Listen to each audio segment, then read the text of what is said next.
I'm Natalie Barton, and I'm a rising senior at Los Altos High School. And my name is Kelsey Wynn, and I'm also a rising senior at Los Altos High. And again, the title of our internship was FarmToTable.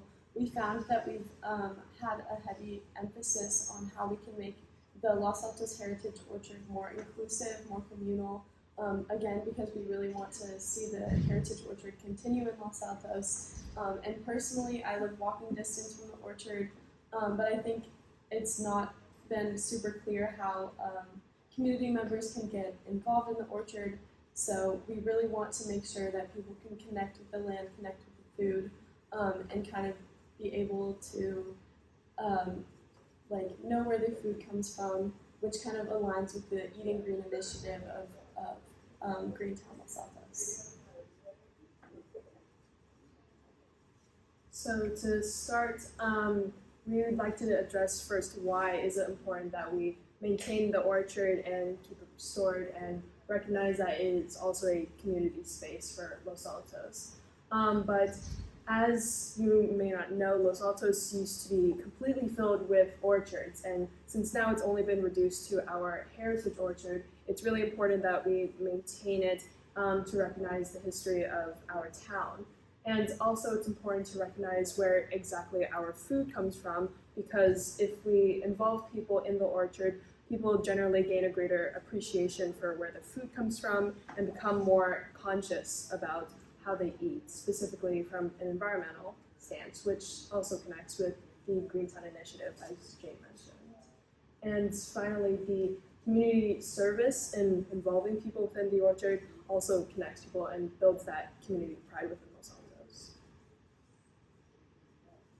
And for an overview of what exactly Natalie and I did over the summer, we participated in many restoration projects with Jane, specifically learning how to harvest cots properly and picking up cots for making jam or for composting, and helping nurture the younger trees that were just planted in January, just to help us gain a greater understanding of how exactly the orchard is maintained and what goes into it. And we also conducted several interviews ranging from city council members to other orchardists from other cities such as Sunnyvale or Saratoga, to understand how they run their orchards or how they engage their community, so then we have a better understanding for when we conduct our pilot activities. We both ran individual pilot activities this summer to figure out how to best engage the community, so then we can feel out any potential obstacles or challenges in doing so.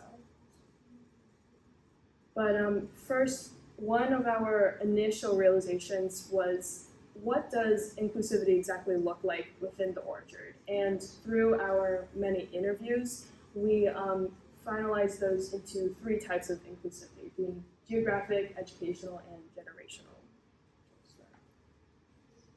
As far as geographic inclusivity, we really have to keep in mind that we do only have these 2 acres of orchard, and we can't really have a bunch of people come in at once. We have to be really mindful of, while we do want to invite community members, we also are obviously in kind of the early stages of the restoration process of this orchard. So I think for the short term at least, our geographic goals would be to strengthen connections in the local neighborhood, people who walk through the path that borders the orchard, people who drive on San Antonio and overlook the orchard. And with that, we could explore community service programs in schools and eventually expand access to all of the Los Altos neighborhoods. So. Yes, personally, I grew up in Los Altos my entire life, and I basically grew up going to the library. And if you go there, there are these big windows that view the orchard really beautifully. But as a kid, I never really knew much about it. I didn't even know there were apricot trees. I just thought they were just random trees that were on display. So that's why we really look to first engage all of Los Altos before expanding out into other cities. And secondly, the other type of inclusivity that we recognize is educational inclusivity. And we can achieve this by inviting community members to tours of the orchards led by orchardists, so they can be properly informed about how the orchard is being restored and what goes into it. And we can also look to make orchard experiences more tangible for those that are curious. And this can look like apricot tastings or even like communal contests for apricot jams. And finally, we can also create educational programs for those with apricot trees at home, so they can interact with orchardists at the heritage orchard, so they can best figure out how can they maintain their own apricot trees at home. And finally, the last inclusivity type that we aim to emphasize is generational inclusivity. And we did this by involving youth groups into the heritage orchard, which we'll discuss further. And another big goal of the orchard is to make all activities for the future kid and family friendly, since that's a large demographic of Los Altos. And in engaging the community, we can also aim incentives to involve community members toward families. And an example of this was the Apricot STEM Fair as depicted here, which really attracted many families with young children. And for our pilot activity that we ran individually, as the co-president of the Green Team at Los Altos High School, I invited the members of the Mountain View High School Green Team for what we call a tree TLC session, where I taught them how to properly pick apricots from the trees to sell at DeMartini's, and also how to sort jam cots versus compost cots. And the other mentors also taught them how to help nurture the younger trees by creating what's called a fungal-free zone, which just helps with the restoration process. And their suggestions at the end for future outreach was to interact with the student population in the future.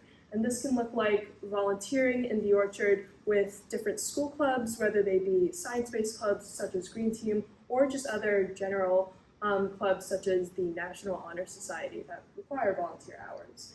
And another suggestion they made was to create some type of program where high school students can mentor elementary school students. And this can look like what I did for them, such as teaching them the difference between different types of cots for selling versus composting, and teaching them how to properly care for the younger trees. So then we can really emphasize that multi-generational inclusivity. Yes, as far as my pilot activity, I invited my mom and my grandma, who are here today, watching the presentation, as well as my friend Tallulah Heath, who is president of the National Charity League. And we, again, worked on a lot of tree TLC. We were a little bit late for the harvest, so there were no more cots, but we worked on creating a fungal-free zone, like Kelsey said, and then we had taking out the bindweed and some of the grasses that are harmful for the apricot trees. And I know I really enjoyed it. I thought it was really nice to be able to talk with both my grandma and my mom while we were doing community service, which felt good, and being able to connect with Los Altos. Like, obviously it's the heritage orchard, it's been here for a long time, and it just feels really good to kind of connect with that. As far as my friend Tallulah Heath, who is the president of National Charity League, which is an organization of mothers and daughters who kind of come and they have different goals of each year. And one of the goals for the incoming sophomores is to plant trees, and I think they have to get upwards of 20 community service hours. But they usually do it in Redwood City. But Tallulah was definitely a lot more interested in doing it in Los Altos, because a lot of the people who are members of National Charity League are community members of Los Altos as well. And it just felt more like she felt the connection was a lot better, and it felt more productive. So yeah, I think as far as future outreach, it would be a connection with NCL, having them come and do Orchard TLC throughout the year, because again, Orchard TLC doesn't only happen during the harvesting process, it also happens throughout the year.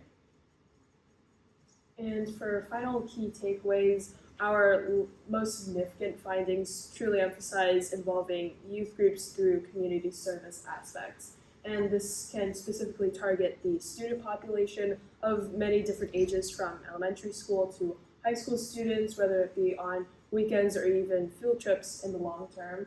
And we can also continue to host events that attract families, such as the Apricot STEM Fair, which is very successful this year. Yeah, And again, we just want all community members to kind of feel the connection with the orchard moving forward. Thank you. Thank you.